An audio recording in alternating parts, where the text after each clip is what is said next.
Hey, welcome back. We're going to play here in the old Vinyl Village garage. Do something a little different.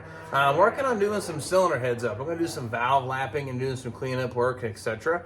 And I determined that having a nice cylinder head support system would be ideal so I can work the valves and have some clearance and not crush my hands with those super heavy cast iron heads. Now, I am aware that you can buy some cylinder head stands relatively inexpensive, but I don't know about you. I don't like spending money if I don't have to, especially if you got some old hardware sitting around, some old scrap steel, and a welder like this right here. You can burn yourself something up real quick. That's what we're going to get here today. Quick little video on how to make a couple of cylinder head stands. All right, let's start here with the problem. This is a cylinder head. It is not lightweight, and you're trying to work the valves in and out by valve lapping or whatever work you may be doing. You got to be on the top and the bottom, and it's kind of hard to do that. So they make stands that basically go through these cylinder bolt holes here on the head, and actually kind of supports the cylinder head while you work on it. It's not an overly complicated device.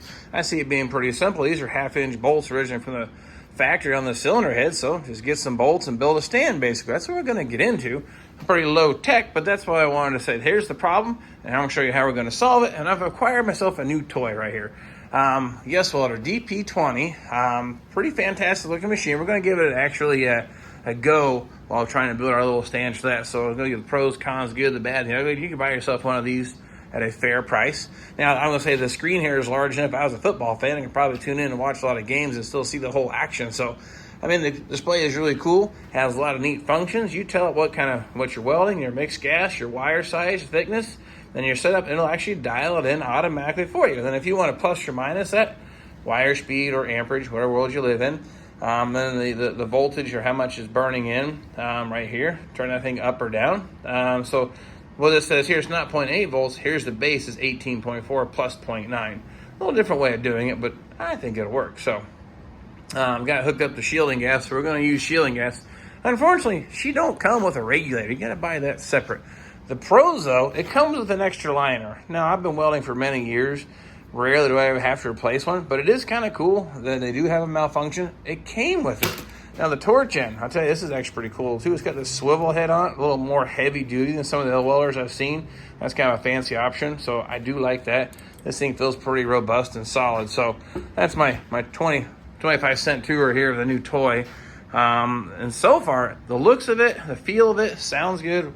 Easy setup. Set your leads in here, positive, negative. We're using a shielding gas, positive for our torch, negative is our ground, and hook that right in there. I've got some 035 wire inside. It does run the big spool or the small spools. Decided to go with the big spool because I had one. So we put that in. And of course, it comes with extra tips and the extra wheels here for different wire sizes. Like I said, 035s we're going to run on this one here today. That's what we're going to give her a whirl. We'll get 80-20 mix on our gas. So anyway, let me show you the plan for building these stands. Let me show you how basic this plan is. This is about the width of the cylinder head, as you can see. This is going to be our foot or our foundation we're going to build on. Then I'm going to stack this bolt on here like so, essentially.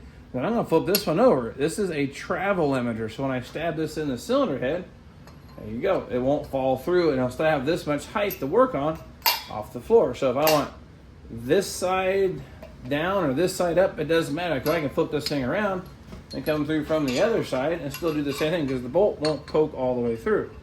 So that's the gist of it. Pretty simple, low tech. So the biggest thing you have to come up with is some 1/2-inch bolts. And that's a trip to the hardware store, dig around in your bolt bin.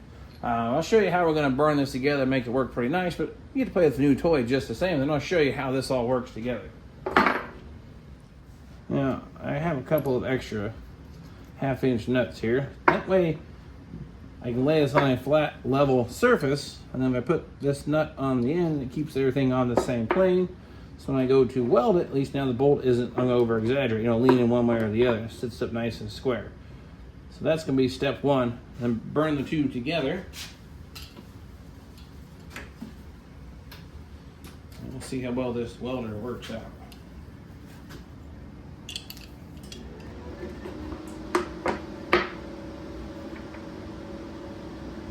Okay.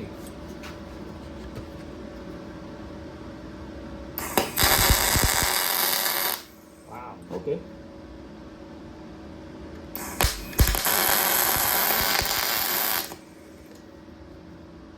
That put a little more heat to that than I thought it would. It actually pulled the bolt over some, but it's okay.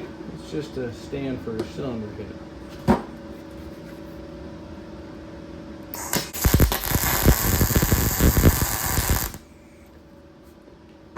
those are welded together. And the really interesting part is I have this set on 110 volt and it is just melting that effortlessly. I really think if you ran it on 220, it's a dual voltage machine, you could probably lay down a pretty heavy bead on some metal there. So that's impressive. So next step is I'm going to attach this nut. We're going to fully eyeball calibrate where we're going to put this. I said it's going to be off-centered. I don't want to put it directly in the center because I'm going to use it kind of a cantilever kind of setup. At least that's how I see it in my head. Get this where I can put the ground clamp. There we go. Put that right about here. I'm just going to weld the nut here to this foot. And then if I want to, I could technically, I guess, unscrew that if I really wanted to. We'll go ahead and burn that into place next.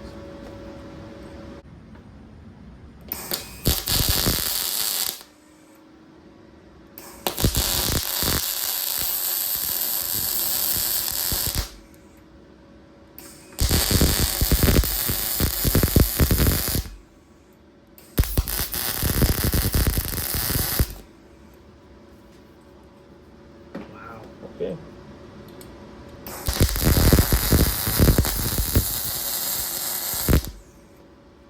That thing really lays it in there pretty nice. So the welder gets an A+, and that worked out pretty easy. Now let that cool or repeat process and do another one just like that. So I need 2 in total. Well, I guess you'll see I just kind of burned that in quick, but it burnt that bolt or that nut down really easily. And like I said, this is on the 110 setting, so imagine on 220, I bet you could do even better than that.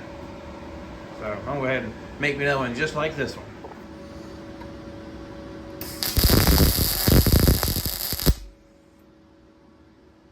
And done. Let that cool off for a second here.